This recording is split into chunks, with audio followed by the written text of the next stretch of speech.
নূর এদিক সেদিক তাকালো। এই ছেলেটা যেন ওকে আগা গোড়া পরে নিতে পারে। এত ভালো কেন হতে হবে ওকে? আহাদের এই সরলতা, এই নম্র ভদ্র আর এই ভালো ব্যবহারের কারণেই তো নূর চেয়েও পারছে না আহাদকে সত্যিটা বলতে। ছেলেটা যে অনেক কষ্ট পাবে।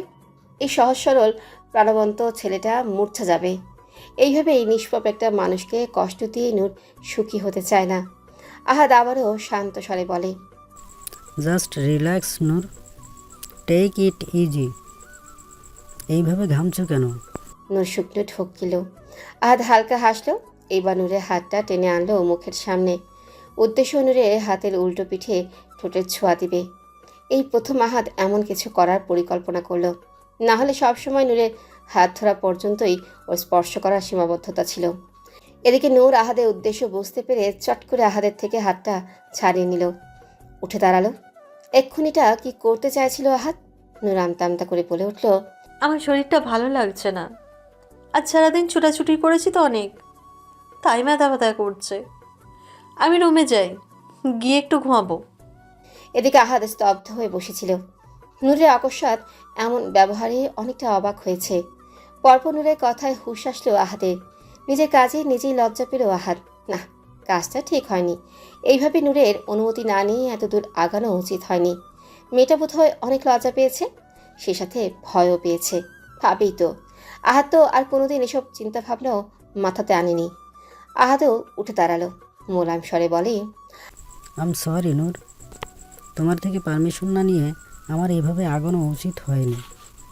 আম extremely sorry. It's okay, can I go now? Ahad মাথা নাড়িয়ে সম্মতি দিল। তারপর কিছু একটা ভেবে বলে, বেশি খারাপ লাগছে? আমি কি তোমাকে রুম পর্যন্ত এগিয়ে দিব? গার্ডেন থেকে রুমে যাব, ইটস ইজি। নোরা সময় অপচয় করল না। এক ছুটে চলে আসলো ওর কক্ষে। এদিকে আহাদ নিশ্চুপ চোখে নূরের প্রস্থান দেখল। মাঝে মাঝে নূরকে দেখলেই কেমন যেন লাগে আহাদের। অন্য সব কাপলদের মতো ওরা না। একটা স্বাভাবিক কাপলরা যেভাবে তাদের লাইফ লিড করে তেমন না। অফিসের কাজে আহাদ এমনিতেই ব্যস্ত থাকে, তেমন একটা সময় দিতে পারে না নূরকে। আর যখনই সময় পায় তার সবটা সে নূরকে দিতে চায়, যাতে নূর ওর সাথে কমফোর্টেবল হয়। ও নূরকে আর নূর ওকে বুঝতে পারে যেন। কিন্তু আহাদের মনে হয় ওর এত প্রচেষ্টা সব কিছু বিফলে যাচ্ছে। সে যতই নূরের সাথে ইজি হবার চেষ্টা করুক না কেন, নূর কেমন যেন ওর থেকে পালিয়ে বেড়াতে চায়। সে জানে ওদের বিয়েটা পারিবারিকভাবেই ঠিক হয়েছে, তাই নূরের ওর সাথে একটা স্বাভাবিক সম্পর্কে আসতে টাইম লাগবে না। আহাদও আরও অপেক্ষা করবে। মেয়েটাকেও ভালোবাসে। যখন নূরকে প্রথমবার আহাদরা ওর ফ্যামিলি নিয়ে দেখতে আসে, তখনই নূরকে প্রথম দেখাতে আহাদের ভালো লেগে যায়। সেই ভালো লাগা থেকে আস্তে আস্তে ভালোবাসা। আহাদ নূরকে অনেক ভালোবাসে। ভালোবাসার মানুষটার জন্য আহাদ সব করতে পারবে, সব। আহাদ নূরকে কখনো কষ্ট পেতে দেখতে পারে না। নূরকে হাসি খুশি রাখার জন্য আহাদের যা করতে হবে আহাদ তাই করবে। লাগলে ওর প্রাণটাও কোরবান করে দিবে, তাও যেন মেয়েটা সুখে থাকে, ভালো থাকে। এখন থেকে নূরকে আরও বেশি বেশি সময় দিবে ভাবলো আহাদ। এই অল্প সময় মেয়েটার কাছাকাছি আসা যাবে না, ওর সাথেই বেশি বেশি টাইম স্পেন্ড করবে। তাহলে নূর ইজি হবে ওর সাথে। নূরের সব জড়তা কেটে যাবে। আনমনা হয়ে বসে আছে নূর। ভাবনা চিন্তা যেন শেষ নেই, কোনো সমাপ্তি খুঁজে পাচ্ছে না। ঠিক কী করবে? একদিকে ওর ভালোবাসার মানুষ ফাহিম, অন্যদিকে আহাদ। সে যে কোনোভাবেই কষ্ট দিতে চায় না। আহাদকে সে ভালোবাসে না, কিন্তু আহাদের জন্য ওর মায়া লাগে। হৃদয়ে কোথাও একটা সফট কর্নার আছে, সেটা নিষ্পাপ চোখ দুটোর দিকে তাকালে তাকে যেন ওর মনের কথাগুলো বলতে যেও পিছিয়ে আসে নূর। নূর চুল খামচে ধরল, উদাস কণ্ঠে বলল, আমি কি করব? তুমি কোনো উপায় বলে দাও আল্লাহ। আমার যে আর এই কষ্ট সহ্য হয় না। কেন ফাহিমের জন্য আমার মনে ভালোবাসা তৈরি করলে?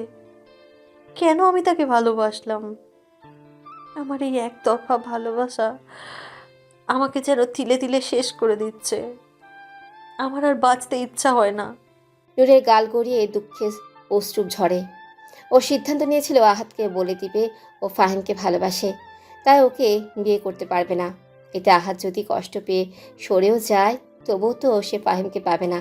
কারণ ফাহিম তো ওকে ভালোবাসাতে দূরে থাক সেই নজরে তাকায়ও নি। তাহলে ঠিক কী উদ্দেশ্যে সে বিয়েটা ভাঙবে? তার এই একতরফা ভালোবাসার জন্য সে আহাতকে কষ্ট দিবে, তার পরিবারের প্রতিটা মানুষকে কষ্ট দিবে? এটা কি হয়? নিজের ভালোর জন্য এতগুলো মানুষকে তো সে কষ্ট দিতে পারে না। তবে কি আহাতকে মেনে নিতে হবে? ওর ভাগ্যে কি ফাহিমের সাথে ওর মিল সৃষ্টিকর্তা লিখিনি? ভাবনা ছেদ ঘটে কারো কণ্ঠস্বরে। নূর দ্রুত নিজেকে সামলে নিল। চোখ মুছে ঘুরে তাকিয়ে দেখে ফাহিম। ফাহিম এগিয়ে এসে বলে, খাবার বাড়া হয়েছে, খেতে আসো। আপনি যান, আমি আসছি। এখনই এসো। নূর করুণ চোখে তাকালো। ওর কান্না পাচ্ছে। ফাহিমকে দেখে যেন নিজেকে সামলাতে পারছে না। নূর নিজের কান্না আটকে রইল। এর ফলে ওর চোখজোড়া লাল হয়ে গেল। নূরের চেহারার এই বিধ্বস্ত রূপ দেখে ফাহিমের বুকে কেমন যেন করে উঠল। হাস্যজ্জ্বল মায়াবী মুখটার এই মলিনতা যেন সহ্য হলো না ফাহিমের। আচ্ছা, মেয়েটা কি অসুস্থ?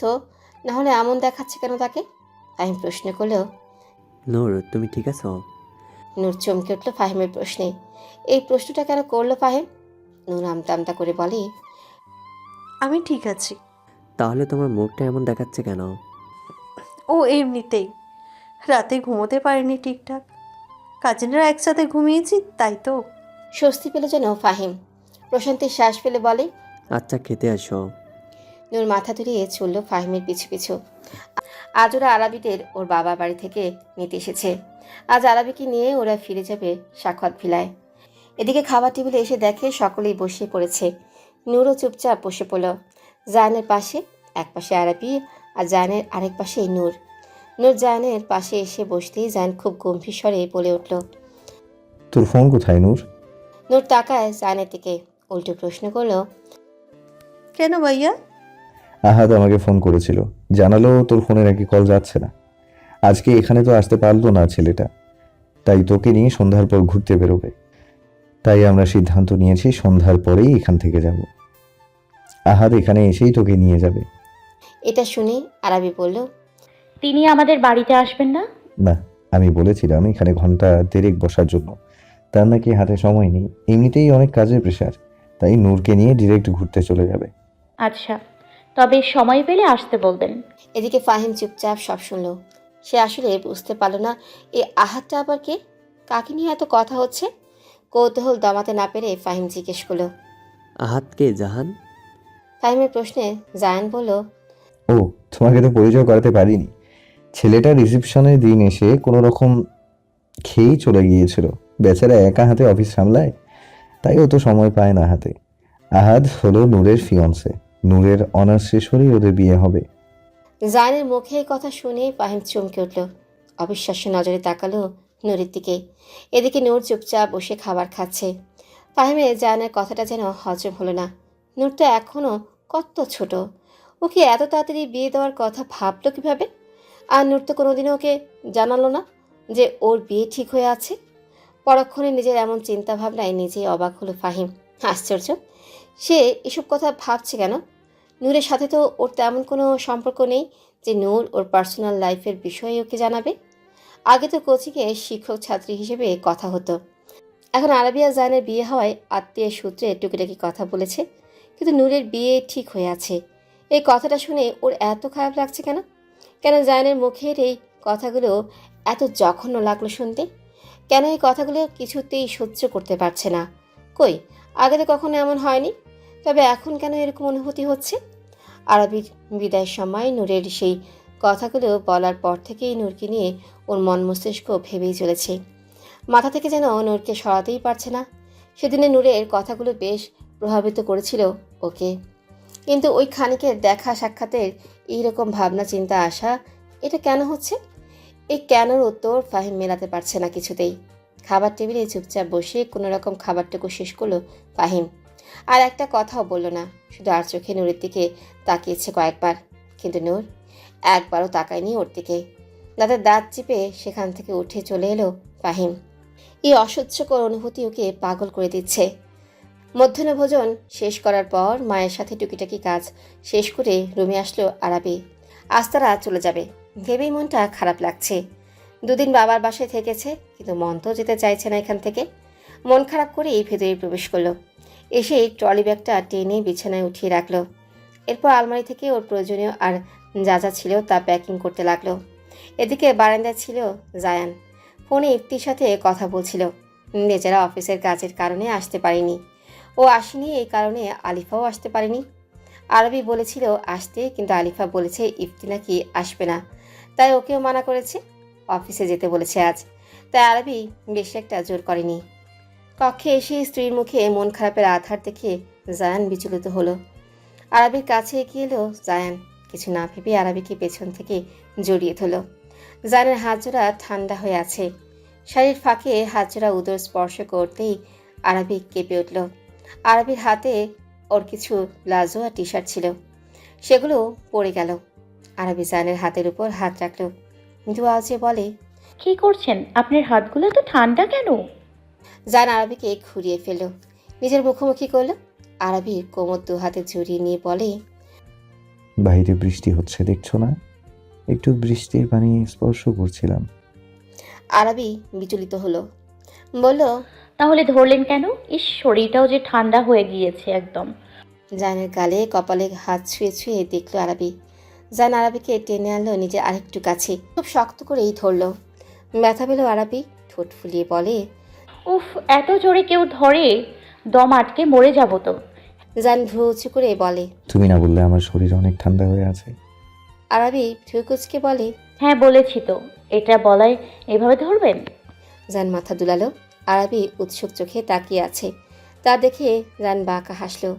আরবির কানের কাছে মুখ এগিয়ে আলো। জায়ানের গরম নিঃশ্বাস নিজের কাঁধে অনুভব করতে আরবি ঘাড় কাত করে ফেলল। ওর কেমন যেন সুসুই লাগছে। জায়ান আরবির কানের লতিতে চুমু খেলো, চোখ বন্ধ করে ফেলল আরবি। জায়ান ফিসফিস করে বলে, আমার এই শীতল দেহ আর মনটা তোমার ভালোবাসার উষ্ণতায় উষ্ণ করতে এসেছি, বুঝেছো বোকামি? আরবি মাথা নিচু করে নিল। জায়ান সোজা হলো। আরবিকে লজ্জা পেতে দেখে ঠোঁট কামড়ে হাসলো, বলল, বিয়ের পর থেকে প্রতি রাতেই এত এত আদর সোহাগ দিচ্ছি, তাও ম্যাডামের লজ্জা এক বিন্দু পরিমাণও কমেনি। আদরের ডোজটা কি আরো বাড়াতে হবে ম্যাম? আরবি যেন লজ্জায় মরে যায়। মানুষটা এত নির্লজ্জ কেন? ইস, কিসব কথা বলে। আরবি লজ্জায় জায়ানের বুকে মুখ লুকালো। এটা ছাড়া যে উপায় নেই। এখানেই নিজের লজ্জা মিশ্রিত মুখটা সে লুকাতে পারে। ওর সবচেয়ে নিরাপদ স্থান যে ওর স্বামীর বুকে লুকিয়ে পড়া। জায়ান আরবিকে দু হাতে জড়িয়ে ধরল। আরবির কাণ্ড দেখে হেসে বলল, লজ্জা লুকানোর জন্য লজ্জা দেওয়া ব্যক্তির কাছে এসেই লুকালে? এভাবে কি লুকাতে পারবে? সেই তো আমার কাছ থেকে বাঁচার জন্য আমার কাছেই এসে নিজেকে সমর্পণ করলে। তুমি আসলেই আমার বোকা কাঠগোলা। মৃদু খুটখাট শব্দ কর্ণে এসে প্রবেশ করতেই ঘুম ছুটে যায় আরবির। তবে চোখ না খুলেই বুঝতে পারে আজ আর শক্তপোক্ত নিরাপদ বুকটায় নেইও। ভ্রু কুচকে আসে আরবির। এমনিতে তো নিজেকে সর্বদা লোকটার প্রশস্ত পক্ষে আবিষ্কার করে, তাহলে আজ ব্যতিক্রম কেন? আরবি চোখ বন্ধ করে পাশ হাতড়ে জায়ানকে খোঁজার প্রয়াস চালালো, কিন্তু ব্যর্থ হলো।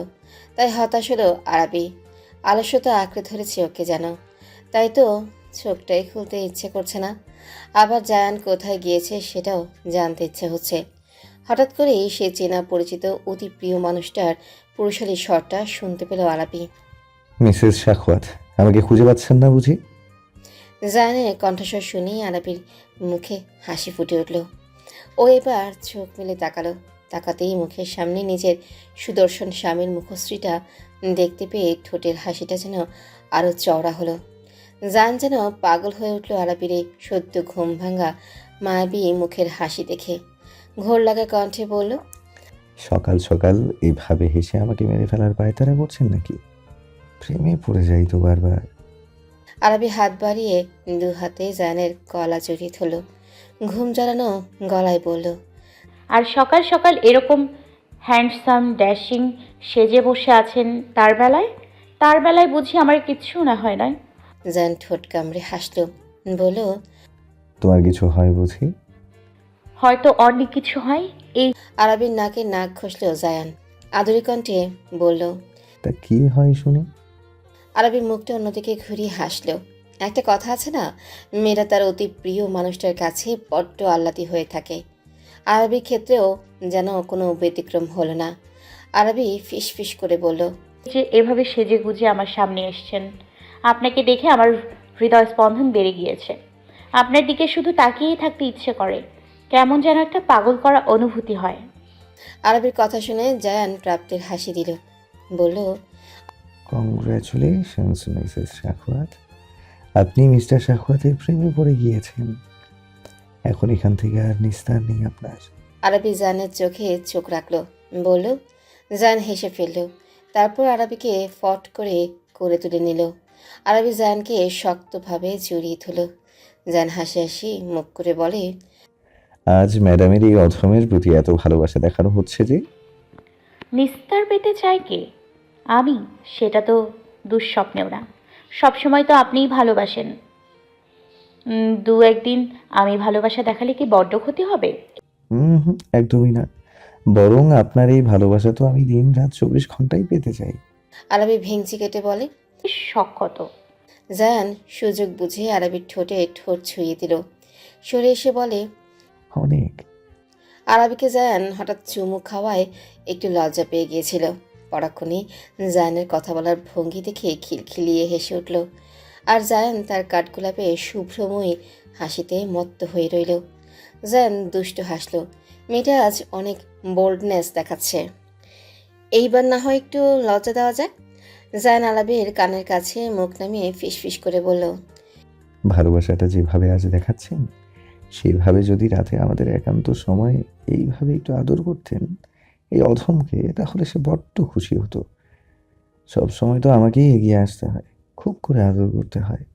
এইবার আর পারল না আরবি নিজের লজ্জা ধরে রাখতে। এই লোকের সাথে সে কখনোই পারবে না। সবসময় এমন একটা কথা বলবে যেটা শুনে আরবি লজ্জা না পেয়ে থাকতেই পারে না। আরবি লজ্জা পেয়ে জায়ানের কাঁধে মুখ লুকিয়ে ফেলল। ওভাবে থেকেই জায়ানের পিঠে মৃদু আঘাত করে বলে, আপনার শুধু অসভ্য কথাবার্তা দেন, ভাল লাগে না। জায়ান গা ছেড়ে হাসলো আরবির কাণ্ডে। পরপর গানের সুরে সুরে গাইল, অসভ্য হয়েছে আমি তোমারই প্রেমে, তাই কাছে আসো না, আরো কাছে আসো না। ছি, অশ্লীল গান। আর এটা আর ওটা অভদ্র হবে, অসভ্য না। আমি তো তোমার জন্য অসভ্য, অভদ্র, আরো যা যা খুশি বলবে সব হয়ে যাবো ডার্লিং। ধুর, কি শুরু করলেন? থামেন তো, এমনিতেই দেরি হয়ে গিয়েছে। নামাজ পড়ার পর ঘুমোতে যাওয়ার সময় কি বলেছিলাম আপনাকে? সকাল 7টায় আমায় ডেকে দিতে। এখন কয়টা বাজে? 8টা বেজে 38 মিনিট। আপনার কারণে প্রতিদিন ঘুম থেকে উঠতে দেরি হয়ে যায়। সবাই কি ভাবে বলুন তো? উফ! মুখ ভোঁতা করে বলল আরবি। জায়ান আরবির ফুলো গালে চুমু খেল। আরবি বাচ্চাদের মতো ঠোঁট ফুলিয়ে ফেলল। জায়ান চট করে আরবির ঠোঁটেও চুমু খেয়ে নিল। আরবি চটিকিয়ে বলে, কি শুরু করলেন? এখনো ব্রাশ করেনি, মুখ ধুইনি আমি। তো কি হয়েছে? আমার মুখে জীবাণু আছে না? ও, কিছু হবে না। বেশি জানেন আপনি।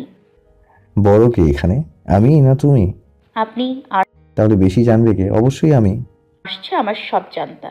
এখন আমাকে নামান, আমি ফ্রেশ হব। জায়ান আরবিকে ওয়াশরুমে নামিয়ে দিল। আরবি জায়ানের পা থেকে মাথা পর্যন্ত নজর বুলালো। ব্ল্যাক স্যুট গোটে মারাত্মক সুন্দর লাগছে জায়ানকে। আরবি যেন চোখ ফেরাতেই পারছে না। পরক্ষণে কিছু একটা ভেবে ভ্রু কুচকে আসে আরবির। যেখানেও নিজেই চোখ সরাতে পারছে না এই লোকটার থেকে, তো এই অবস্থায় বাইরে যাওয়া মানেই মেয়েদের নজর জায়ানের উপর পড়া, একদম চোখ দিয়ে গিলে খাবে। আরবির রাগ হলো, ভীষণ রাগ, কঠিন রাগ। এ লোক এমনিতেই এত সুন্দর, তার উপর আবার এত রং ঢং করা কি আছে? আরবির রাগে ঠাস করে ওয়াশরুমের দরজা আটকে দিল। এদিকে অকস্মাৎ আরবির এহেন কাণ্ডে যেন থতমত খেয়ে গেল। এই তো কি সুন্দর একটা মোড়ে ছিল, এখন আবার কি হলো মেয়েটার? হঠাৎ এভাবে চটে গেল কেন? যেন আপন মনে এসব ভাবতে ভাবতেই অফিসের ব্যাগ গোছাতে চলে গেল। গিয়ে দেখে সেটা আগেই গুছিয়ে রাখা। নিশ্চয়ই মেয়েটা নামাজ পড়তে উঠেছিল, তখন গুছিয়ে রেখেছে। জান গিয়ে চুপচাপ বসে পড়ল ডিভানে। অপেক্ষা করতে লাগলো আরবির। কিছুক্ষণ বাদে আরবি বেরিয়ে আসলো, সোজা চলে গেল বারান্দায়। সেখানে তোয়ালে নেড়ে দিয়ে এইবার ড্রেসিং টেবিলের সামনে গিয়ে দাঁড়ালো। তাকালো না অবধি জানের দিকে। জান আর সহ্য করতে পারলো না আর। এইবার উঠে এলো আরবির কাছে। আরবি চুল আঁচড়াচ্ছিল। জান পেছন থেকে জড়িয়ে ধরলো আরবিকে।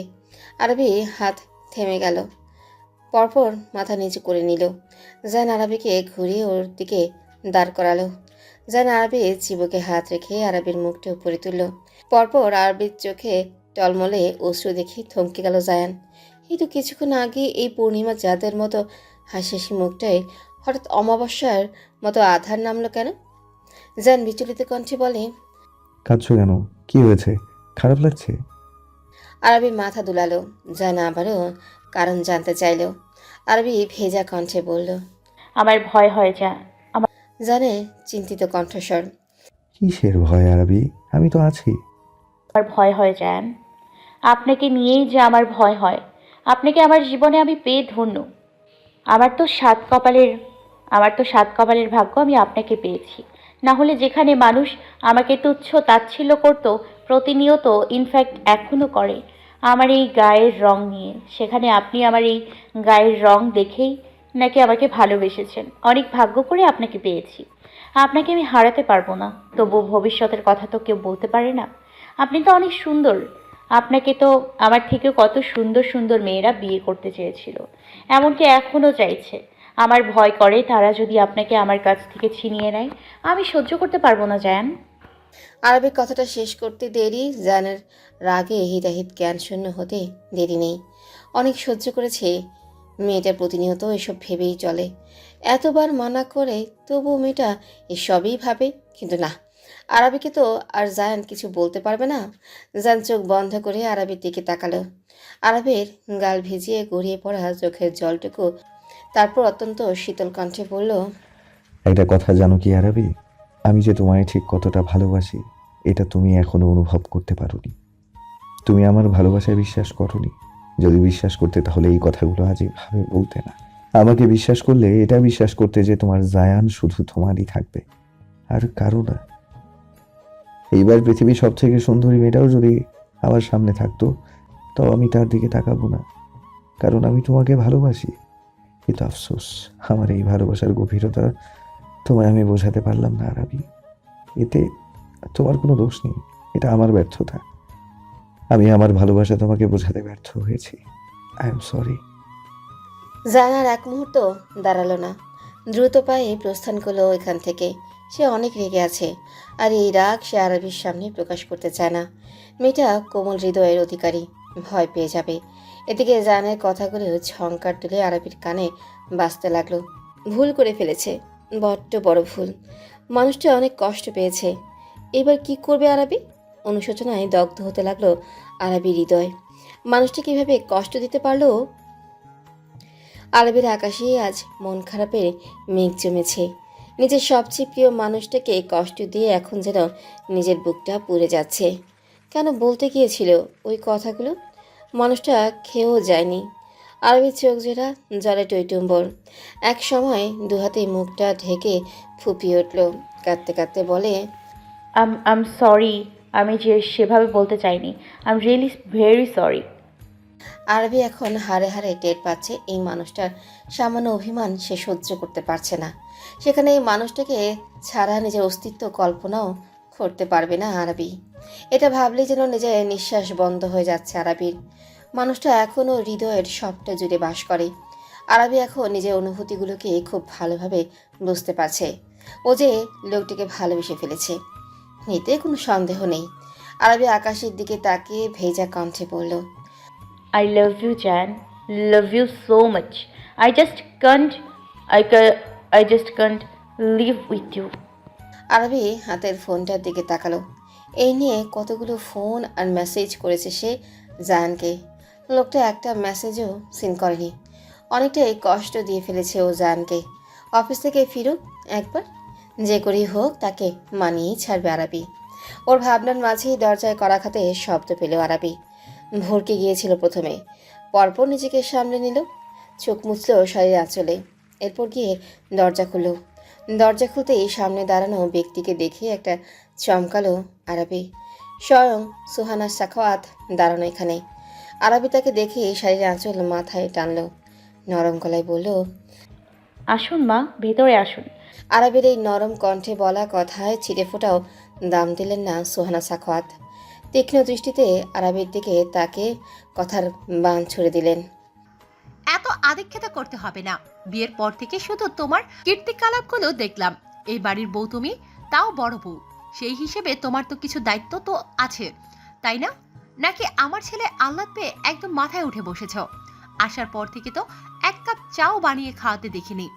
পায়ের ওপর পা তুলে রাজরানী হয়ে বসে থাকার সিদ্ধান্ত নিয়েছ? তোমার মা বাবা তো এত জমিদার না যে তুমি বাবার বাড়ির 100 জন কাজের মানুষ আছে তাই কোনোদিন কাজ করনি। বড়লোক বাড়িতে বিয়ে করে নিয়ে ভেবেছ শুধু খাবে আর ঘুমাবে, আর কিছু করা লাগবে না, তাই না? সুহানা সাখাওয়াতের এক একটা কথা যেন বুকে তীব্রভাবে আঘাত করলো আরাবির। এসব কি বলল তিনি? বিয়ের পর এই প্রথম সুহানা সাখাওয়াতের সাথে ভালোভাবে দেখা হলো আরাবির। নাহলে তিনি সচরাচর ওর দিকে তো তাকানো না। আর আজ প্রথমবারই এমন ব্যবহার মোটেও আশা করেনি আরাবি। আরাবি ভারাক্রান্ত হৃদয়ে থেমে থেমে বলল, আমি ক্ষমা চাচ্ছি মা, আমার দায়িত্ব ঠিকভাবে পালন করতে না পারার জন্য। আমায় বলুন আমাকে কি করতে হবে, আমি সব করে দিচ্ছি। সুহানা সাখাওয়াত রাগী গলায় বললেন, এখন আমার সাথে এভাবে মধু মিশিয়ে কথা বলছো? আমার ছেলে আসলে তো ঠিকই তার কানে আমার নামে বিষ ঢুকিয়ে দেবে। ছি ছি মা, এসব কি বলছেন? আমি এটা কখনো ভাবতেও পারি না। সেটা সময় বলে দিবে। এখন আর এসব মেলোড্রামা করো না। নিচে যাবে, রান্নাঘরে মিলি আছে, সেখানে গিয়ে ওকে বলবে আজকে রান্না তুমি করবে। আমি মিলি থেকে কোনো খোঁটা শুনতে পারবো না। ও যেন না বলতে পারে যে আমি আমার পুত্রবধূকে বসিয়ে বসিয়ে খাওয়াই। কথা যেন মাথায় থাকে। এখন যাও কাজে। আচ্ছা মা। ছি। সুহানা সাখাওয়াত চলে গেলেন। আরাবি ঠোঁট কামড়ে ধরল। সুহানা সাখাওয়াত তো ঠিকই বলেছেন। এখানে আসার পর থেকে একটা কাজও আরাবি করেনি এই বাড়ির লোকদের জন্য।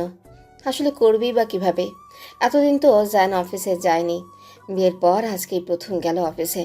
জায়ানের কারণেই কোনো কাজ করতে পারেনি, শুধু রুমের টুকিটাকি কাজ করেছে। তবে বাবা মা টেনে নিয়ে কথা বলায় আরাবি ভীষণ খারাপ লেগেছে। তবে মনের কষ্ট মনে রেখে আরাবি সুহানা সাখাওয়াতের কথা মতো রান্নাঘরে চলে আসলো। মিলি বেগম তখন ফ্রিজ থেকে গোস্ত বের করে ভেজাচ্ছিলেন। আরাবি ওনার কাছে গিয়ে জিজ্ঞেস করলো, ছোট মা কি করছেন? মিলি বেগম আরাবিকে দেখে মুচকি হাসলেন, অতঃপর বললেন, আজ বৃষ্টি হচ্ছে, ভাবলাম খিচুড়ি রান্না করি, সাথে গোস্তের কালাভুনা করলে একদম জমে যাবে। জায়ানের অনেক পছন্দ, ছেলেটা এই দুটো হলে যেন আর কিচ্ছু লাগে না। ও হ্যাঁ, এর সাথে তার শুটকি ভর্তাও চাই। আরবি যেন আগ্রহ বাড়ল। সে এখনও ঠিকঠাকভাবে জানে না জানের পছন্দ অপছন্দের বিষয়ে। আরবি মৃদু হেসে বলে, বলেছিলাম কি ছোট মা, আজকের রান্নাটা আমি করি। মিলি অবাক হয়ে তাকালো আরবির দিকে, বলল, তুমি রান্না পারো? আরবি চওড়া হাসি দিয়ে বলে, সব রকমের রান্না পারি আলহামদুলিল্লাহ। মাশাল্লাহ, তাহলে রান্নাটা আমি করি। এ তো খুশির কথা, বাড়ির বউ আজ প্রথমবার রান্না করবে। মিলি বেগমকে আরবির ভীষণ পছন্দ। মানুষটা অনেক নরম হৃদয়ের অধিকারী, একদম সহজ সরল একটা মানুষ। কি সুন্দর, সবসময় হাসি খুশি থাকেন। তাকে দেখতেও আরবির ভীষণ ভালো লাগে। আরবি কাজে লেগে পড়ল, সাথে সাহায্য করলেন মিলি বেগম। প্রথমবার তো, তাই আরবি জানে না এখানের জিনিসপত্র কোনটা কোথায় আছে। খিচুড়ি বসিয়ে এইবার আরবি গরুর গোস্তের কালা ভুনা রান্না শুরু করলো। মশলা কষানোর সময় আরবি এইবার মিলি বেগমকে উদ্দেশ্য করে বলেন, বলছি ছোট মা, ওনার আর কি কি পছন্দ আর কি কি অপছন্দ, মানে যেটা তিনি একদম পছন্দ করেন না। মিলি বেগম আরবির প্রশ্নে হাসলেন, বললেন, জায়ান মোটামুটি সব কিছুই খায়, তবে ও মিষ্টি জাতীয় কিছু পছন্দ করে না। পছন্দ করে না মানে একদমই করে না। ঝাল ঝাল খাবার ওর অনেক পছন্দ। শাক টাক এত খায় না, তবে সবজি অনেক পছন্দ। অনেকগুলো সবজি দিয়ে একসাথে নিরামিষ রান্না করলে ও খুব পছন্দ করে। সব ধরনের ভর্তা, তাও অনেক ঝাল দিয়ে। ওর কারণে আমরা আলাদা করে ভর্তা করতে হয়। মানে মরিচ ভর্তা হলে ওর অলওয়েজ লাগে। ও যে কোনো তরকারির সাথে মরিচ ভর্তা খাবে। অত ঝাল আমরা আবার কেউ খেতে পারতাম না। ও ঠিক ওর মায়ের মতো হয়েছে। আপাও এমন ঝাল খেত। একবার কি হয়েছিল জানো? যখন আমি নতুন বউ হয়ে বাড়িতে আসলাম, তখন তো আর অত কিছু জানতাম না। আপা যে নিজের জন্য আলাদা এক পদ তৈরি করে এটা আমি জানি না। তো আমি ভুলে একদিন আপার তরকারি দেখে খেয়ে ফেলেছিলাম। ব্যাস, কাম খতম। যেই জাল ছিল, বাবা গো বাবা, এখনও সেটা মনে পড়লে আমার চোখে পানি এসে পড়ে। মিলি বেগমের মুখে এক্সপ্রেশন দেখে হেসে ফেল আরবি। সাথে হাসলেন মিলি বেগমও। কথা বলতে বলতে কালাভুনাটাও হয়ে গিয়েছে। আরবি এবার শুটকি ভর্তা আর মরিচ ভর্তা করে ফেলল। তারপর অন্যদের জন্য কম ঝাল দিয়ে অন্যান্য রান্না করলো। কালাভুনাও দুটো করেছে, একটা বেশি ঝাল আর একটা কম ঝাল। রান্না প্রায় শেষ। এমন সময় মিহান সাহেবের কণ্ঠ শুনতে পাওয়া গেল। তিনি চা খেতে চাচ্ছেন আর মিলি বেগমকেও ডাকছেন। তা শুনে আরবি বলে, ছোট মা, আপনি যান, রান্না তো শেষ, আমি চা বানিয়ে নিয়ে আসছি, আপনি যান। রান্না সব শেষ হয়ে যাওয়ায় মিলি বেগমও দ্বিমত করলেন না। আরবির কথায় রাজি সায় দিয়ে তিনি চলে গেলেন। যাওয়ার আগে বললেন মিহান সাহেব রং চা খান আর তার জন্য বানাতে বললেন। আরবি তাই তিনজনের জন্য বানাবে ভাবলো, ও নিজেও একটু খাবে। তিনি যেতেই আরবি চুলোতে চা বসালো। তারপর ভাবতে লাগলো আজ জায়নের জন্য নিজ হাতে সব রান্না করেছে। একদিকে সুহানা সাকতকে ওর ধন্যবাদ দেওয়া উচিত, কারণ তার কথার কারণেই আরবি আজ রান্না করতে এসেছে। আচ্ছা, ওর হাতে রান্না খেয়ে লোকটার কি পছন্দ হবে, নাকি ও রান্না করেছে শুনে খাবেই না? যে রাগ করেছে জনাব, না, তার জায়ান এমনটা করতেই পারে না। ও তো জানে জায়ান ওকে ঠিক কতটা ভালোবাসে। আরবি হাইপার হয়ে শুধু শুধু মানুষটাকে এইভাবে কষ্ট দিয়ে ফেললো। আচ্ছা, সবসময় তো জায়ানি ওকে ওর কাছে আগে আসে। ভালোবাসার ঘনিষ্ঠ মুহূর্তগুলোতে জায়ানি ওকে আগে কনভিন্স করে। আজ যদি ও নিজেই আগে জায়ানের কাছে এগিয়ে যায় আর ওর ভালোবাসার কথা প্রকাশ করে, তবে কেমন হবে ব্যাপারটা? একটা সুন্দর শাড়ি পরবে, হালকা সাজবে মানুষটার জন্য, খুব রোমান্টিকভাবে ভালোবাসার কথা জানাবে জায়ানকে। এসব ভেবেই লজ্জায় গাল গরম হয়ে এলো আরবি। তার এসব ভাবনাতেই গণ্ডগোল হয়ে গেল। আরবি চিনির বদলে লবণ দিয়ে ফেলেছে। দেওয়ার সাথে সাথেই বুঝতে পেরেছে, কিন্তু কিচ্ছু করার নেই। আরবি ইস শব্দ করে বলল, হাই রে, এটা কি করলাম, কি ভুল করে ফেললাম। চাচু অপেক্ষা করছেন চায়ের জন্য। আরবি দ্রুত সেই পাত্রটা নিয়ে হাঁটা ধুলো পানিগুলো ফেলার জন্য। হঠাৎ পেছন থেকে সুহানা সাকতের গলা শোনা গেল, এই মেয়ে, রান্না হয়েছে? জায়ানরা তো এসে পড়বে, এখনো রান্না হয়নি? আকস্মাৎ এভাবে আসায় আরবি এমনভাবে চমকে গেল যে মেয়েটার ভরকানোর কারণে ওর হাতের গরম পাত্রটা ওর হাত থেকে ছুটে গিয়ে ওর পায়ের উপরেই পড়ে যায়। টকবকানো গরম চায়ের পানি সবটা আরবির পায়ের উপরে পড়ল। তীব্র যন্ত্রণায় আরবি মাগো বলে চিৎকার করে ফ্লোরে বসে পড়ে। ওর পা জোড়া হাত দিয়ে ধরে ফেলে। সোয়ানা সাখাওয়াত নিজেও ভরকে যান। এমনটা যে হবে তিনি ভাবতেও পারেননি। পরক্ষণে আরবিকে যন্ত্রণায় কাতরাতে দেখে তার ঠোঁটের কোণে ক্রূর হাসি ফুটে ওঠে। ভালো হয়েছে, আরও কাতরাক, মজা পাচ্ছে সে। তবে এইভাবে দাঁড়িয়ে থাকলে তো হবে না, ওনাকে ধরতে হবে, না হলে সবার নজরে খারাপ হয়ে যাবেন তিনি। তাই না চাইতেও গিয়ে ধরেন আরবিকে। অভিনয় করে নাকাশরে বলেন, ও মাই গড, ইস, এটা কি হয়ে গেল? আমি তোমাকে ভয় দেখাতে চাইনি আরবে, আই এম সরি। আরবি যন্ত্রণায় ছটফট করতে করতে বলে, আপনার দোষ নেই মা। মা, একটু কষ্ট করে বরফ নিয়ে আসুন না, আমার ভীষণ জ্বলছে। এদিকে আরবির চিৎকারে মিলি বেগম, নূর ছুটে এসেছেন। মিহান সাহেবও সার্ভেন্টদের সাহায্য নিয়ে আসলেন। আরবির এই অবস্থা দেখে তারা হতভম্ব। মিলি আর সুহানা আরবিকে ধরে নিয়ে খুব কষ্টে ড্রয়িং রুমের সোফায় নিয়ে বসালেন। আরবি চোখ বন্ধ করে দাঁতে দাঁত চেপে ব্যথাটা সহ্য করার চেষ্টা করছে। নূর গিয়ে দ্রুত ফ্রিজ থেকে বরফ নিয়ে আসলো। মেয়েটা মাত্র ইউনিভার্সিটি থেকে ফিরেছে। আরবির চিৎকার শুনেই দৌড়ে এসেছে। নূর আস্তে আস্তে আরবির পায়ে বরফ দিতে লাগলো। মিলি বেগম চিন্তিত স্বরে বললেন, এসব কিভাবে হলো? আসলে আমি দেখতে গিয়েছিলাম রান্না কত দূর হয়েছে। আরবির হাতে তখন চায়ের পাত্র ছিল। আমি ওকে ডাক দিলাম, ও চমকে উঠল, ভয় পেয়ে হাতের পাত্রটা ছেড়ে দিল, আর এটা ঘটে গেল। আই এম সরি আরবি।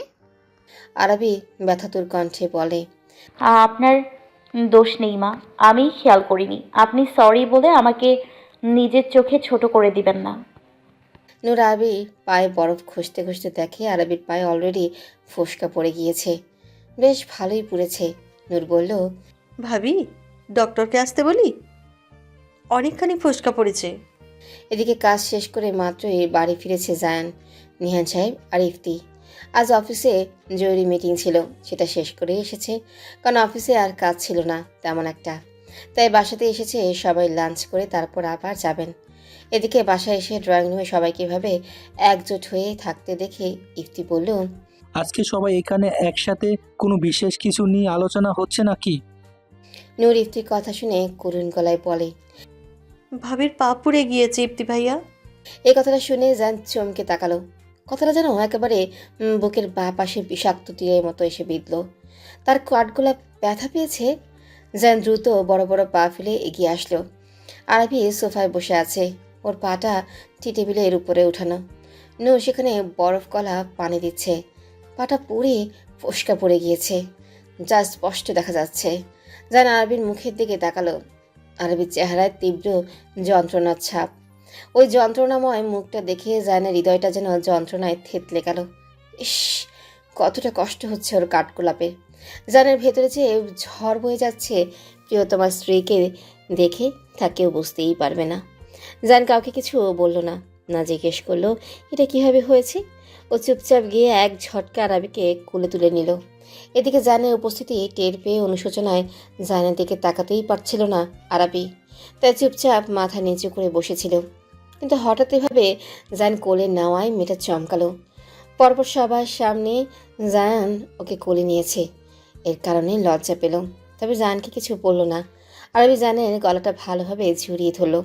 তারপর জানের দিকে তাকালো। মানুষটার চোখ মুখ গম্ভীর করে রেখেছে, চোয়ালদয় শক্ত হয়ে আছে ও তার। বেশ প্রেশার সাথে আরবিকেও ধরে রেখেছে। বোঝা যাচ্ছে জান ভীষণ রেগে আছে। আরবি ভয় পেল, বারবার শুকনো ঢুক গিলতে লাগলো। এই আগ্নেয়গিরিকে কিভাবে শান্ত করবে আরবি ভাবতে ওর বুক ধরফর করতে লাগলো।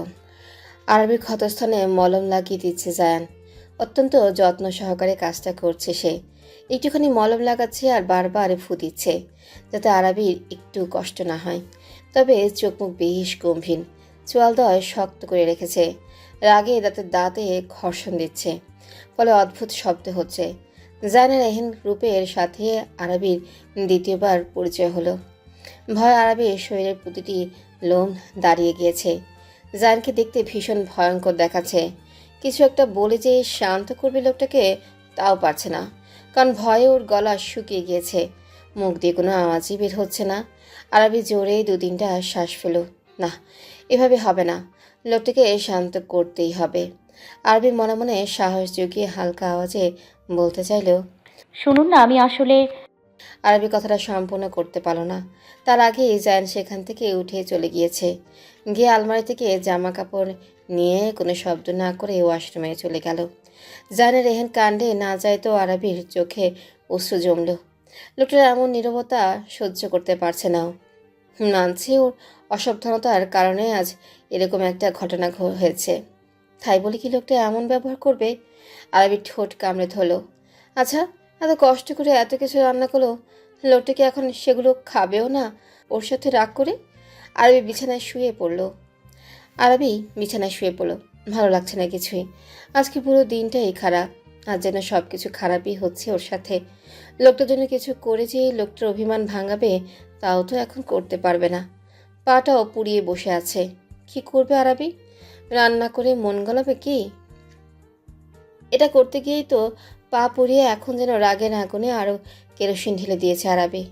জায়ানকে কীভাবে মানাবে এসব ভাবতে ভাবতে একসময় ঘুমিয়ে গেল আরবি।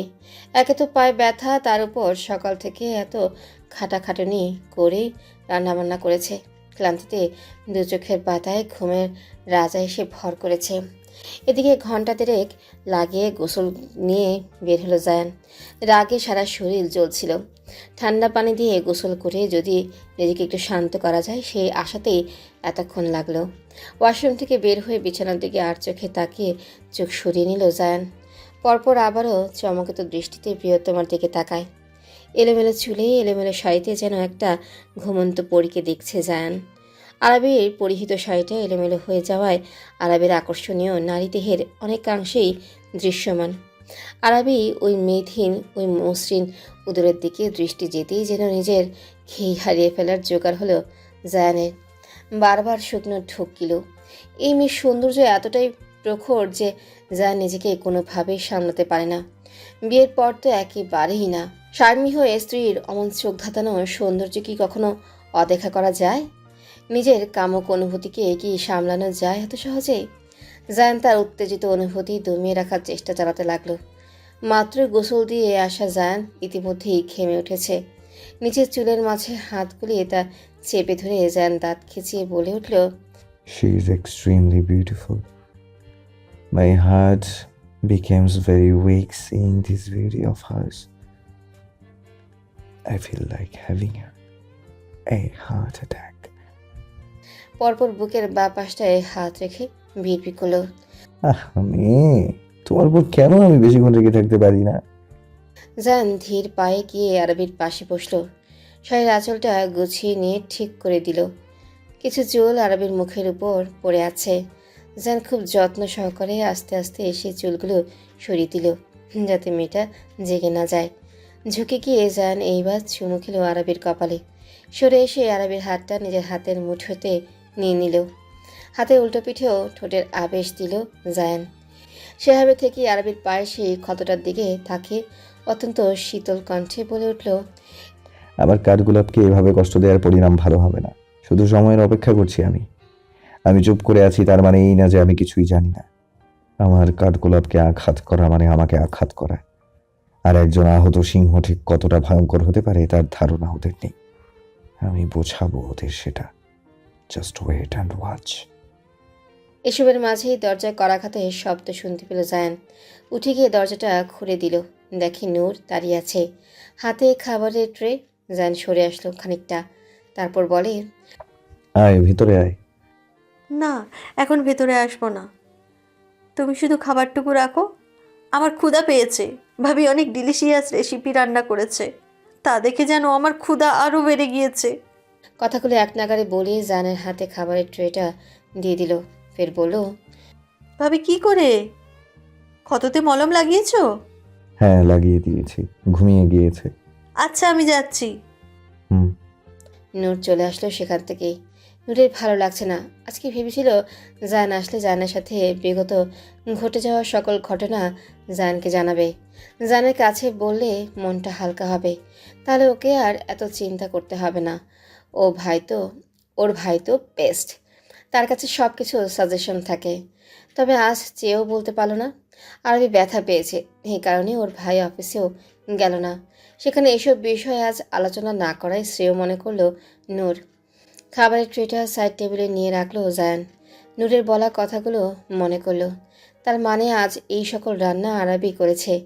ও অভিমান করেছে, সেই জন্য ওকে মানাতে এত এত রান্না করেছে মেয়েটা।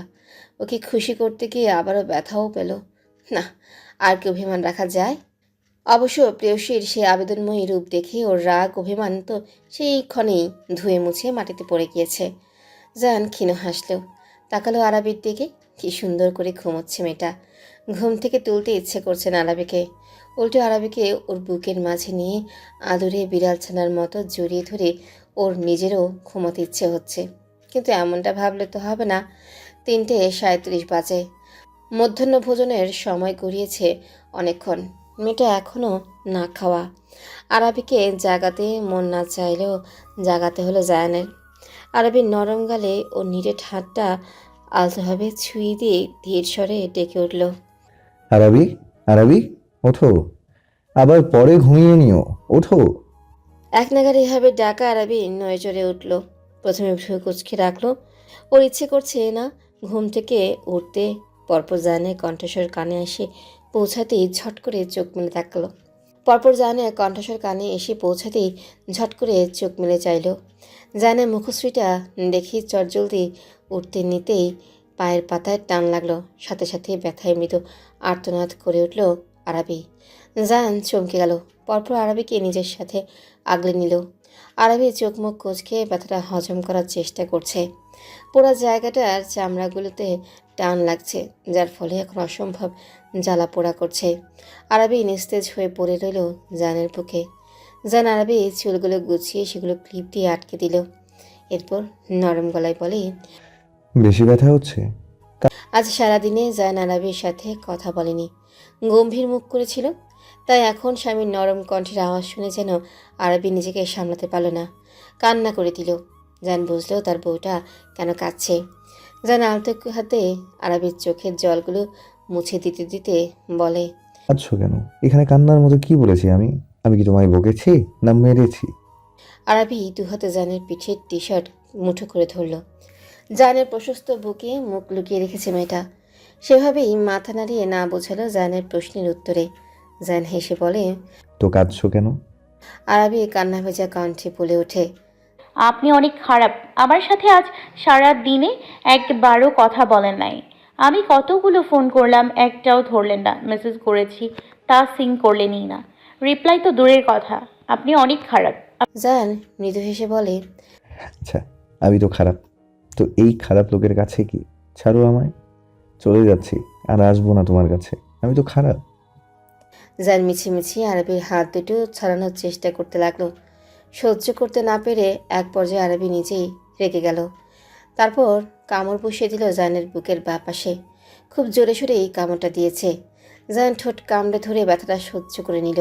তাও একটু শব্দ করলো না। করুক না, মেয়েটা যা মন চায়। ওই তো একমাত্র পুরুষ আরবির জীবনে, যার কাছে আরবি মন খুলে সব করতে পারবে। ওর যা ইচ্ছে করবে সব করবে। শুধু অন্যায় কাজ না হলে আরবের কোনো কাজেই জান বাধা দিবে না। আর আজ তো এই মানুষটা তো আরবির, ওর সাথে মেয়েটা যা মন চাই করবে, সেখানে ওর বাধা দেওয়ার কেউ না। এদিকে রাগ কমে আসলেও নিজেও জানকে ছেড়ে দেয় আরবি। তাকিয়ে দেখে জানের টি শার্টের উপর দিয়ে রক্ত ভেসে উঠেছে। তার মানে বেশ জোরেই কামড় দিয়েছে ও। রক্ত দেখে ঘাবড়ে গেল আরবি। তড়িঘড়ি করে জানের টি শার্টটা খোলার জন্য যুদ্ধ শুরু করলো। এক পর্যায়ে যা নিজেই সাহায্য করলো আরবিকে। আরবি দেখলো ওর দাঁতের ছাপ বসে গিয়েছে, সে সাথে জখম হয়ে গিয়েছে জায়গাটা। আরবি কাঁদো কাঁদো মুখে তাকালো জানের দিকে। জান আরবির মুখের এক্সপ্রেশন দেখে হাসছে। জানকে হাসতে দেখে আরবি ঠোঁট ফুলিয়ে বলে, আপনি হাসছেন? কতটা জখম হয়ে গিয়েছে। জান আরবি ঠোঁটে হাত ছোয়ালো। হালকা কাঁপলো আরবি। জান মুচকে এসে বলে, তোমার এই ইঁদুরের মতো দাঁতের আঘাতে আমার কিচ্ছু হয় না। তাই বলে একটুও ব্যথা পান নাই? আপনি যখন আমার সাথে এমন করেন আমার তো খুব ব্যথা লাগে। অবশ্য আপনি তো এতটাও জোরে দেন না, তাও আমার সহ্য হয় না। আর আমি তো কতটা আঘাত করেছি। আরবি নিজেও বুঝলো আরবি মুখ ফসকে কি বলে ফেলেছে। এদিকে আরবির কথা শুনে শব্দ করে হাসলেও জান। জানের হাসিতে টনক নড়ল আরবি। ছি ছি ছি, কি বলে ফেললো ও এসব? এই লোকটার সাথে থাকতে থাকতে এখনও নিজেও নির্লজ্জ হয়ে যাচ্ছে। লজ্জায় এইটুকুনি হয়ে বসে রইল আরবি। পরপর কি যেন একটা কিছু মনে করে নড়ে চড়ে উঠল ও। ওদের ঘনিষ্ঠ সময়ে জান যখন ওকে লাভ বাইটস দেয়, আরবি ব্যথায় মৃদু আওয়াজ করে ওঠে। জান তখন আবার সেই সব জায়গায় আদরভাবে ঠোঁটের আবেশ দিয়ে ভরিয়ে ফেলে। আরবি তখন খুব ভালো লাগে। আরবি ভাবছে আজ তো নিজেও জানকে কামড় দিয়েছে, তাহলে এই আঘাতের স্থানে ও ঠোঁটের ছোঁয়া দিলে জানেরও ভালো লাগবে। এসব ভেবেই আরবি লজ্জায় কান দিয়ে ধোয়া বের হতে লাগলো। গালগুলো গরম হয়ে গেছে। শুকনো ঢোক গেল আরবি। মনে মনে সাহস জুগিয়ে জানের কাছে এগিয়ে আসলো। খুব কাছে, এতটা কাছে যে দুজনের নিঃশ্বাস অনুভব করতে পারছে জোরালোভাবে। আরবি এক হাতে জানের কোমর পেঁচিয়ে ধরল, আরেক হাতে জানের কাঁধ। আরবির কাণ্ডে জান যেন অবাক হচ্ছে বেশ। পরপর আরবির ঠোঁটের স্পর্শ সে আঘাতের স্থানে পেয়ে চমকে যায় জান। ওর যেন রক্ত ছলকে উঠেছে একদম। হৃদস্পন্দন থেমে গেল কয়েক সেকেন্ডের জন্য। পরপর জোরালো দমে সুর তুলে তার প্রতিধ্বনিত হতে লাগলো। জান চোখ বন্ধ করে নিল। আবেশে জড়িয়ে দিল স্ত্রীকে। অনুভব করতে লাগলো স্ত্রীর দেওয়া ভালোবাসাগুলোকে। কিন্তু বেশিক্ষণ স্থির থাকলো না জায়ান। মেয়েটি এভাবে ঠোঁটের ছোঁয়া দিয়ে ওকে এইভাবে উত্তেজিত করে তুললো। তাহলে এইভাবে শান্ত থাকার কোনো মানে আছে? নেই তো। জান আরবির মুখটা ধরে উপরের দিকে উঠালো। আরবি লাজুকলতা নেই মিইয়ে গেল জানের এই নেশা ভরা চোখ দুটো দেখে। জানের বুকে আলতো ধাক্কা দিয়ে সরে যেতে নিল, কিন্তু জায়ান দিলে তো। ও আরবিকে শক্ত করে আঁকড়ে ধরল বুকের মাঝে। আরবির চিবুক স্পর্শ করে ওর মুখটা ভালোভাবে তুলে ধরল। তারপর সেকেন্ড সময় নষ্ট না করে প্রিয়তমা স্ত্রীর অধরে অধর মিলিয়ে দিল। আরবি যেন এতক্ষণ জায়ানকে তার ভালোবাসায় পাগল বানাচ্ছিল, এইবার জায়ান আরবিকে নিজের ভালোবাসায় পাগল বানাচ্ছে। স্বামী স্ত্রী দীর্ঘ ভালোবাসার মুহূর্ত হারিয়ে গেল। তীব্র অনুভূতিতে তলিয়ে রইল তারা। জানের বুকের মাঝে মুখ লুকিয়ে বসে আছে আরবি। লজ্জায় জানের দিকে তাকাতেও পারছে না। এদিকে জান আরবির কাণ্ড দেখে এবার হেসেই বলে, আশ্চর্য, সামান্য একটু চুমু খেয়েছি, আর কিছু করেছি তোমায়? এত লজ্জা পাওয়ার কি আছে? আরবি জানের কথা শুনে মুখ ফুলালো, মিনমিন করে বলে, আমি বাধা দিয়েছি সেজন্যই তো থেমেছেন, না হলে আপনি নিজ ইচ্ছায় থেমে যাওয়ার ব্যক্তি নাকি? মিনমিন করছো কেন? যা বলবে জোরে বলবা। আরবি এবার সরে আসলো জানের কাছ থেকে, নাক ফুলিয়ে বলে, বলেছি আপনি একটা চরম নির্লজ্জ মানুষ। উফ, ধন্যবাদ প্রশংসা করার জন্য, তবে আমি এটা আগে থেকেই জানি যে আমি নির্লজ্জ। নতুন কিছু বলো। আরবি মুখ ফুলিয়ে অন্যদিকে ঘুরে গেল। জান আরবির হাত টেনে ওকে আবারও নিজের কাছে নিয়ে বলে, এখন আবার মুখ ফুলিয়ে রেখেছো কেন? এইভাবে মুখ ফুলাবে না, দেখতে কিউট লাগে তোমায়, আমার চুমু খেতে ইচ্ছে করে। আরবি ফরকে গিয়ে সরে এলো, বলল, কি সব বলেন? আর আপনার কি শুধু আমাকে চুমু খেতেই ইচ্ছা করে নাকি? হ্যাঁ, তুমি জাস্ট একবার অনুমতি দাও, আমি সারাদিনই তোমায় চুমু খাবো। এটাতে কি এমন আছে? এমনভাবে বলেন যেন চুমুতে কত স্বাদ। অনেক স্বাদ, তুমি পাও না? না, আপনার কাছে এসব অদ্ভুত কথা শুনি। তা আমাকে চুমু খেলে এটার কি টেস্ট পান আপনি? বলেন তো শুনি। জান ভ্রুচিয়ে বলে, তুমি জানতে চাও? হ্যাঁ। ভীষণ আগ্রহ নিয়ে জবাব দিল আরবি। জান বাঁকা হাসলো, তারপর মুখটা নামিয়ে আরবির কানের কাছে আনলো, ফিসফিস করে বলল, কাক ময়া। এটা বলেই জান সরে আসলো। এদিকে আরবি ভ্যাবলার মতো বসে আছে। এই লোক এটা কি বললো? এটা কেমন ভাষা? এক পর্যায়ে আরবি নাক মুখ কুচকে বলে, আপনি কি সহজ ভাষায় কিছু বলতে পারেন না? এটা কি বললেন? এই কাকময়া, এইটা আবার কি? জান এবার এসে বকবক করতে থাকা আরবিকে এক ঝটকায় কোলে তুলে নিল। আরবি চমকে উঠল, পরপর চেঁচিয়ে উঠে, আরে কি করছেন?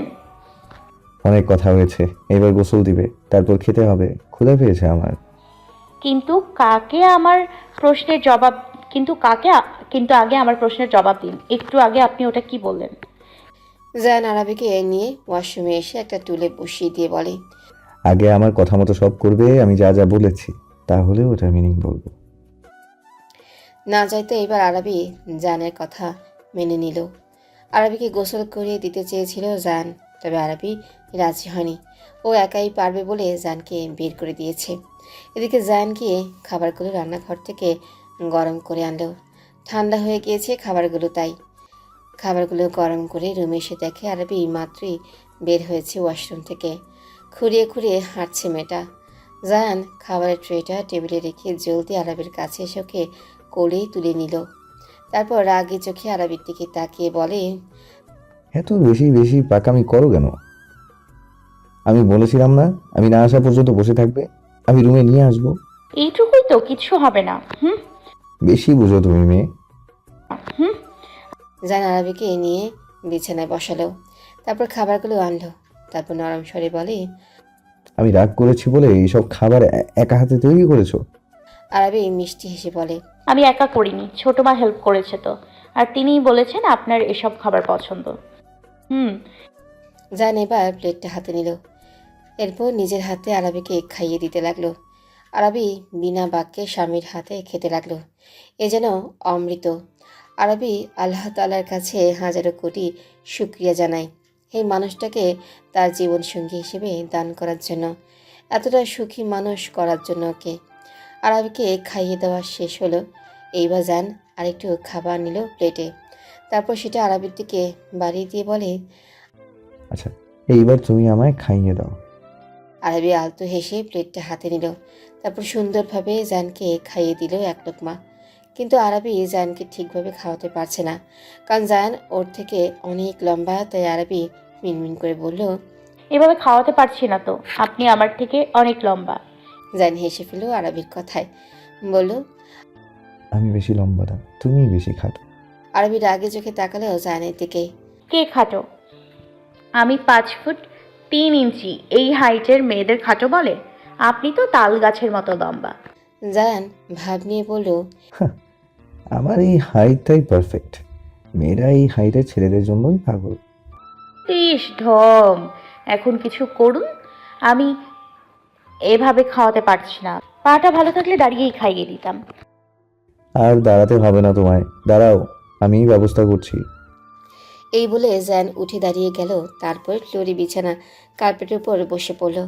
আরবি মোটেও আশা করেনি জ্যান ওর জন্য এভাবে নিচে বসে পড়বে। আরবি অস্থির হয়ে বলে, আরে কি করছেন, নিচে বসছেন কেন? উঠে আসুন, ওখানে বসা লাগবে না, আমি দাঁড়িয়েই খাইয়ে দিব। জ্যান সেভাবেই বসেই রইল। গম্ভীর স্বরে বলল, তাই বেশি কথা বলো না তো, নাও এবার খাইয়ে দাও। কি আর করার। জানের কথায় পরাজিত হয়ে আরবি সেইভাবেই খাইয়ে দিল জানকে। পুরোটা খাবার চোখ বন্ধ করে খেয়েছে জান। যেন খুব করে উপভোগ করেছে খাবারের স্বাদটুকু। খাওয়ানো শেষ হলে জান আরবির হাত ধুইয়ে দিল। এরপর খাবারের ট্রেটা সরিয়ে রাখলো। আরবি উৎসুক নজরে তাকিয়ে আছে জানের দিকে, খাবারটা কেমন লেগেছে জানার জন্য। এক পর্যায়ে অধৈর্য হয়ে নিজেই জিজ্ঞেস করলো, কেমন লেগেছে আমার রান্নাগুলো, বললেন না যে? জান আরবির হাত দুটো ওর হাতের মাঝে নিল। তারপর কিছু না বলে অসংখ্য চুমুতে ভরিয়ে দিল আরবির হাত দুটো। এরপর থেমে গিয়ে বলে, অনেক অনেক অনেক সুস্বাদু হয়েছে খাবারগুলো। প্রথমবার রান্না করেছো, এভাবে খালি হাতে কোনো গিফট ছাড়া তোমার রান্নার প্রশংসা করতে পারছিলাম না, তাই চুপ করেছিলাম। খালি হাতে মানে কি আবার? আপনি প্রশংসা করবেন, সেটাই তো আমার কাছে বড় গিফট। হুম, বললেই হয় নাকি? এখন বলো কি গিফট নেবে? এত সুস্বাদু রান্না করেছো, গিফট তো দিতেই হবে তোমাকে। আরবি কিছুক্ষণ ভাবলো, তারপর দাঁত কেলিয়ে বলে, এই যে কাকময়া, এই যে কাকময়া, বললেন না, এটার অর্থ কি বলুন তো, বলুন। এটা কোনো গিফট চাওয়া হলো? এটা তো এমনিতে জিজ্ঞেস করলেই আমি বলতাম। আমি তোমাকে সম্পূর্ণ এক প্লেট খাবার খাওয়ানোর জন্য এটা বলেছিলাম, এর অর্থ আমি বলেই দিতাম। আরবি মুখ ভেঙচি কাটলো, বলল, আরবি শ্বাস ফেলল।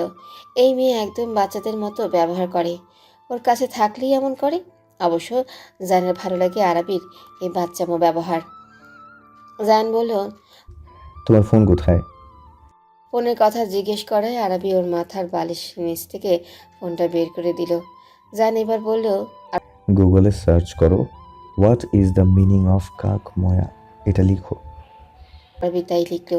সাথে সাথেই উত্তর আসলো, কাকময়া is a Russian language and it means like me. Arbi এবার ভাবলো ও জানকে জিজ্ঞেস করেছে ওকে কিস করলে জানের কেমন লাগে। জান উত্তরে এই রাশিয়ান ভাষাটা বলেছে, যার অর্থ লাইক মাইন। ইস, লোকটা এত কিছু কিভাবে জানে? এমন সব কথা বলে যেগুলো মানুষ বুঝতেই পারবে না। আরবি লজ্জায় মাথা নিচু করে রাখলো। জান দুষ্টু হাসলো আরবির লজ্জা পেটে দেখে, বলল, কি এটার অর্থ জানার জন্য এত ডেসপারেট হয়েছিলে, তো এখন লজ্জা পাচ্ছ কেন? আপনি যে সব বুঝিয়েছেন সেটা কি আমি জানি? নিচু কণ্ঠে বলল আরবি। জান বিছানায় শুয়ে পড়লো, তারপর হাত বাড়িয়ে আরবিকে টেনে ওর বুকের মাঝে শুয়ে দিল আরবিকে। আরবির মাথায় হাত বুলিয়ে দিতে দিতে বলল, আমি তোমাকে উদ্দেশ্য করে যত কথাই বলি না কেন আরবি, তুমি একটু গভীরভাবে তা অনুভব করিও, তাহলেই বুঝবে। আমার প্রতিটি কথার মাঝে আমি বুঝিয়ে দিই, তুমি আমার, তুমি আমার, তুমি আমার, তুমি আমার স্নিগ্ধ কাঠগোলাপ। জানের কণ্ঠে তুমি আমার স্নিগ্ধ কাঠগোলাপ। বাক্যটা শুনে প্রশান্তিতে চোখ বুজে আসে আরবির।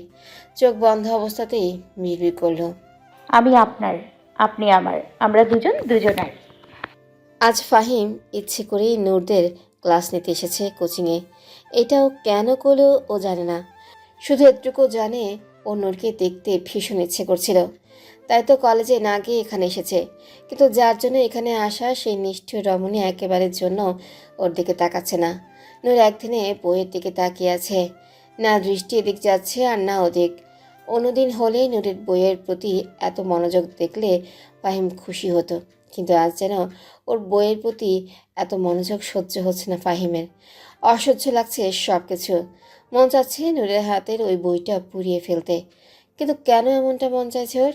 এই মনটা কেন এত দিশেহারা হয়ে আছে ইদানিং? যেন ওর মন মস্তিষ্ক ওর হাতে নেই। ফাহিমের নিজের প্রতি রাগ লাগলো। এসব কি করছে ও? নূর অন্য একজনের বাগদত্তা। নূরের দিকে তাকানো তো ওর পাপ। সেখানে আজ কয়েকটা দিন যাবৎ 24 ঘন্টা নূরের কথাই ভাবতে থাকে ফাহিম। ফাহিম নিজের রাগ নিয়ন্ত্রণ করছে। না, এখানে আর বেশিক্ষণ থাকা যাবে না। ফাহিম গম্ভীর স্বরে বলল,